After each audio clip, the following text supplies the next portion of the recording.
Hello everyone, and welcome to our weekly video update from Mark Outlet Seeds. It's Friday the 13th, but we've had some excellent luck this week with timely rains. This will definitely help with the grain fill stage that we're at in corn, and also contribute to the bushel weight in the end. We've had lots of calls about drought-stricken alfalfa in the last few weeks. While these fields look bleak, it's important to remember that drought-stricken alfalfa does go and remain dormant until it's not under significant amounts of stress. Comparatively to moisture-stressed or flooded alfalfa, where those crown roots get infected rather quickly and the plant will perish. Productivity may resume in the next few weeks if you did receive some rain. However, next spring, we should be looking at some healthy alfalfa plants. If you have any questions about this or would like an assessment, please let us know.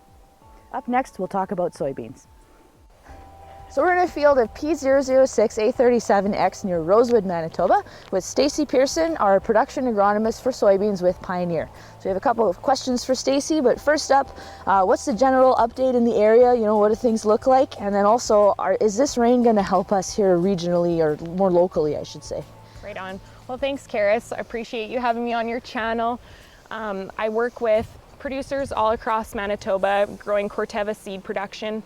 Soybeans specifically, and I would say right now we're kind of ranging in stage between R5.5 to about R6.5. These timely rains could have been more timely had they been maybe a couple weeks ago, but we'll take what we can get. Most of the territory that I work within did receive about 1 to 2 inches of rain, and I do think it will impact things in a positive way.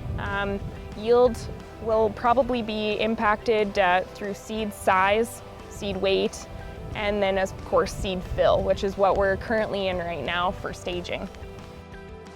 I think soybeans are actually really good at handling drought stress during the vegetative stages, which is totally something we saw this year. They handled it better than any other crop right up until about the beginning of July, which says a lot about how much they can handle.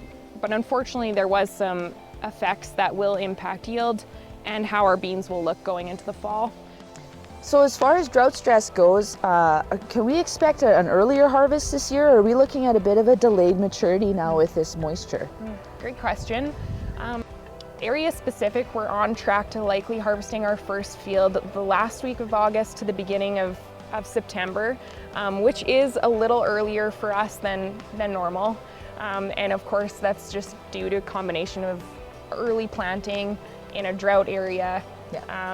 Lack of rainfall is bringing things in a little quicker. So I think we'll be probably early to normal for combining, just depending on the area.